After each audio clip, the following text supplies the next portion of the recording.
Hello guys, সবাই কেমন আছো? তো আমি এখন চলে আসলাম হাওরের একদম মাঝখানে। তো দেখো হাওরের কত সুন্দর একটা ভিউ।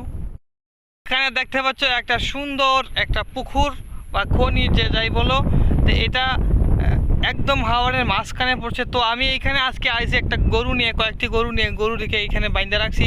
তো কিছুক্ষণ আগে বা কিছুদিন আগে আমি ব্লগ দিয়েছিলাম যে এইখান থেকেই ব্লগ দিয়েছিলাম সোনালি ধান ক্ষেতে পরিপূর্ণ। আর এখন দেখতে পাচ্ছ ধান ক্ষেত শেষ, উদাও হয়ে গেছে, আর এখন শুধু ন্যাড়া পড়ে আছে। তো আমি সবাইকে এই জায়গাগুলো ঘুরে দেখাবো। আর ওইদিকে একটা দেখতে পাচ্ছ একটা হাঁসের ফার্ম আছে, তো আমি ওইখানেও যাবো। তো আজকে ভিডিওটি সবার জন্য, যদি ভালো লাগে লাইক সাবস্ক্রাইব করতে ভুলবো না। তো দেখো আজকের ভিডিও। আর এইখানে দেখো কত সুন্দর একটা ভিউ। আজকে একটা সুন্দর একটা গাছ দেখতে পেলাম এখানে। ওই যে দেখো, এই গাছটার নাম আমার মনে নাই, এই গাছটার মধ্যে কাটা আছে। তো ওইটা নাকি উপকারী এক গাছ, আমি এক ইউটিউবের ভিডিওতে দেখেছিলাম। তো দেখো কত সুন্দর ওইখানের ভিউটা। আর বাতাস, হাওরের মাঝখানে একদম বাতাস একদম সনসন করতেছে। আর বাতাসের পাশাপাশি গাছগুলাও কিন্তু দুলতেছে। আর এখন এই দিকের হাওরের এই 88 যে ধানগুলা ছিল এগুলা একদম আপনার তুলে নিয়ে গেছে কৃষকের গোলাতে। কতগুলি উঠে গেছে, আবার কতগুলি উঠে নাই। তো সমস্যা, এখন আর রুদ্র দিচ্ছে না, আগের মতো করে রুদ্র দিচ্ছে না, তো রুদ্র খুবই সমস্যা। তো দেখা কত সুন্দর এক ভিউ, গরু ঘাস খাচ্ছে, এদিকে বিল বা খনি। তাই এইগুলা থেকে প্রচুর মাছ পাওয়া যায়, বুঝছেন। এগুলা থেকে যখন আপনার শুকিয়ে যায় তখন এই ফাল্গুন চৈত মাসে এটা সেচ দেওয়া হয়, 2 থেকে 3 বার সেচ দেওয়া হয়। প্রত্যেকবারই আপনার এখান থেকে ভালো ভালো মাছ পাওয়া যায়, যেমন শিম, মাগুর, কই, বোয়াল, চিতল, এইগুলা দেশি জাতীয় যত মাছ আছে ওইখান থেকে পাওয়া যায়। তো দেখো কত সুন্দর ভিউ। আর চারপাশটা দেখো। আজকে এখন দুপুর বাজে 1:30টার মতো। আমি ডাটা ক্ষেতটা একটু দেখাই। ওই যে আমি এগোচ্ছি, এই যে দেখো ডাটা, বা এই যে এইগুলো থেকে কিন্তু নতুন করে আবার গাছ হচ্ছে। কাটা জায়গা থেকে এইখান থেকে ধান আবার কাইটে নিয়ে গেছে, এখন আবার গাছ হচ্ছে। যদি এটা এইভাবে থাকে তবে এইভাবে থাকলেও কিন্তু এর থেকে ডেমি উৎপন্ন হবে। ডেমি, যেটাকে আমরা দ্বিতীয় ধান বলে থাকি। ট্যাঙ্গার পাশাপাশি এই যে এইদিকে উঠতেছে ডেমি, আমরা বলতে কি এটা থেকে যদি ধান হয় একদম কম পরিমাণে ধানটা হয়। তো দেখো এই যে কতগুলো ক্ষেত কাটা হয়েছে, এই ক্ষেতটা ছিল আপনার সম্ভবত মেশিনের কাটা ক্ষেত।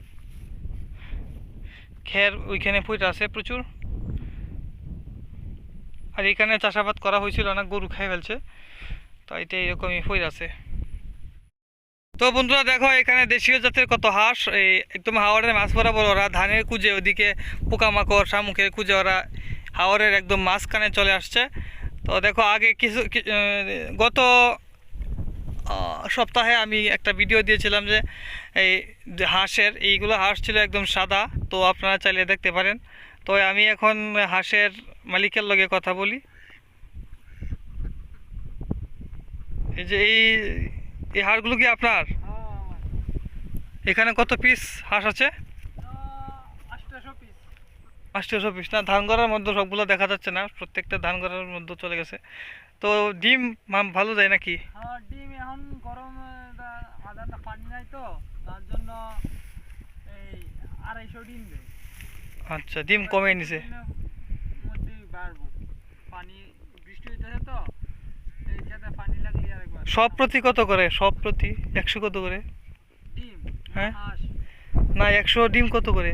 100 ডিম এখন বর্তমানে আছে 1400 টাকা। ও আচ্ছা, হালি কত করে? 60 টাকা পড়ে নাকি উপরে? হ্যাঁ, 60 টাকা। আচ্ছা। 60 টাকার উপরে। তো এদিকে দেখেন কত সুন্দর ওরা খাইতেছে। এই যে ফাটা ফাটা জায়গা থেকে, এই যে ফাটা জায়গাগুলো ওরা এখান থেকে পানি সংগ্রহ করতেছে, পাশাপাশি জমির এই নিচের গুঁড়াগুলো পোকামাকড় এগুলো ওরা খাইতেছে, পাশাপাশি ধান কিছু কিছু আছে এগুলো তারা এইখানে খাইতেছে ওরা মনে সুখে। এই দেখো ওই যে হাঁসটা ও গর্ত থেকে কিভাবে পানি খাচ্ছে।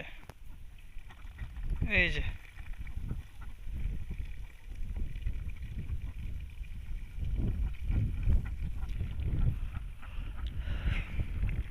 একদম হাওরের মাঝখানে। ওই দিক থেকে দেখা কিন্তু বাড়ি ঘর কিন্তু কিছু দেখাই যাচ্ছে না, একটু অল্প অল্প দেখা যায়। এটা একটা বিশাল এক হাওর। আর আমাদের বাড়ি হচ্ছে ওই যে দেখা যাচ্ছে একটু একটু গাছপালা গ্রামগুলো, এগুলো হচ্ছে আমাদের বাড়ি। তো ভিউয়ার্স, আমরা আস্তে আস্তে কান্দার দিকে পৌঁছাইতেছি। আর কান্দার দিকে পৌঁছাইতে পাইলাম একটা ধান ক্ষেত, এখনও কাটা হয় নাই। তো এখনও কাটতেছে না, মূলত বৃষ্টির জন্য।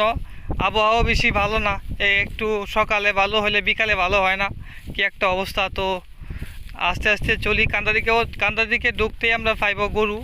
তো এই গরুগুলো আমরা দেখব, আর হাওরের কান্দাটাও দেখাবো। তো আমরা সবাই সাথেই থাকবো। এই যে দেখেন ধান ক্ষেত কত সুন্দর, ধান কিন্তু পাইকে গেছে, কিন্তু কাটা হইতেছে না আপনার রুদ্রের জন্য, রুদ্র নাই। আর এইদিকে আপনার এই মেশিনে ক্ষেত কাইতে রাখছে, দেওয়া খেরের কি অবস্থা, খের একদম চটা লাগিয়ে হয়েছে পানির মাটির সাথে। তো এগুলো কবে শুকাইবে, আর রুদ্র ছাড়া শুকানোর কোনো ব্যবস্থাই নাই। তা আমরাও কতটা ক্ষেত কাটা হয়েছে, 1 হারা জমি। তো এইভাবেই পড়ে আছে, ধানও শুকাইতে পারতেছি না, আর খেরও শুকাইতে পারতেছি না। দেখো খেরের কি একটা অবস্থা নিছে।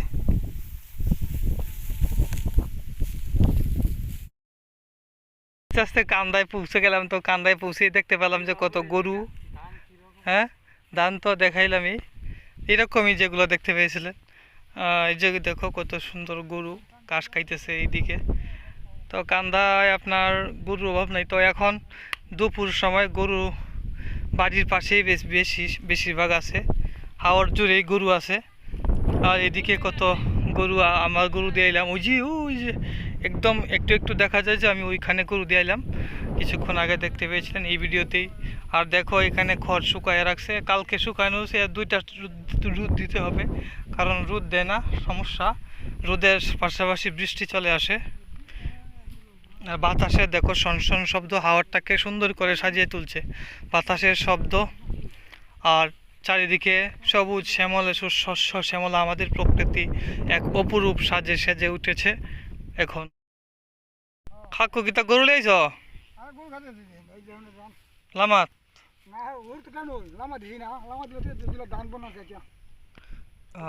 খেত কাটা কিরম খাট বা কি ভাবছে তা দিন দিতেছে?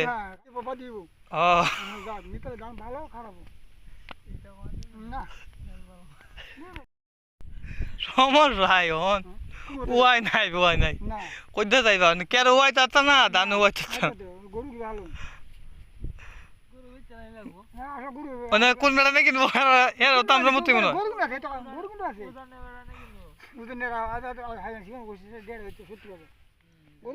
কিরম সাইজটা কিরম আছে, ছোট না? 80 মতো।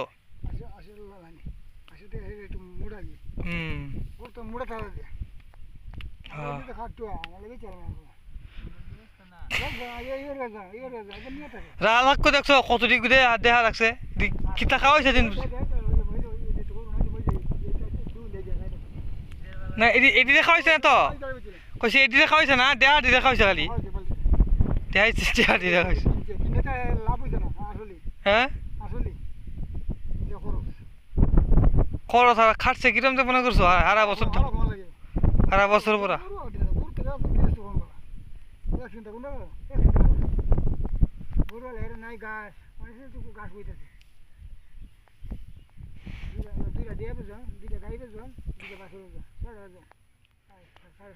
কবে জ্যৈষ্ঠ মাস না?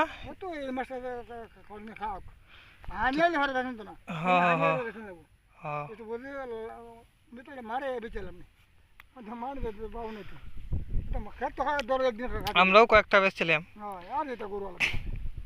বাড়ির তো দাম কয় কম, গরু গাছ নিব বাড়িতে বাড়িতে নিব না, কম না নেবো নোয়ারি না দেবো দেখো না ভাড়া করে 800 করে নিব। হ্যাঁ এটাই ভালো, পিক আপ দিয়া 1 কেজি নিলে খাইবে একটা। দাম বলে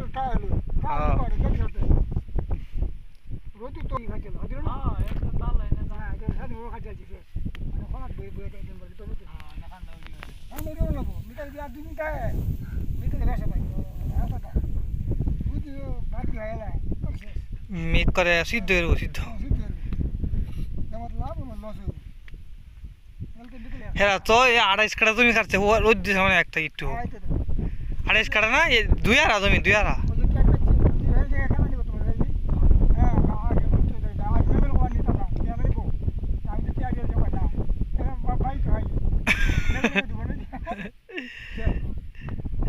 কয় না কে বিচারছি কাল বই দিবি ওই লাগতো না না ওই আমি তো কইছি এটা ওই পড়া বই লাগবো দিন দেনা এটা কিলো পার খেতে এটা কেনি দেনা হয়ে দিয়েছে এনেও তো হয়ে দিয়েছে কত এনে হয়ে দিয়েছে ওই এই কোনা দিক এই দিক দিয়ে একটা মেশিন গেছে আপনার ক্ষেত কাইটা ভিতর থেকে ও যাইতেছে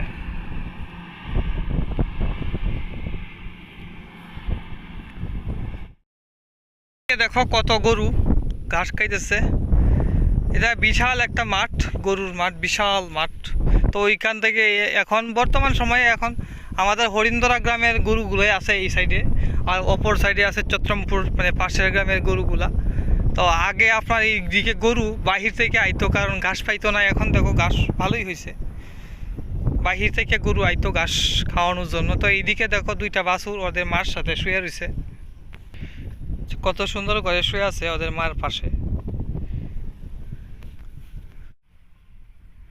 এই যে অপর সাইডে আরো গরু দেখতে পাইতেছি ঘাস খাইতেছে খোলামেলা মাঠে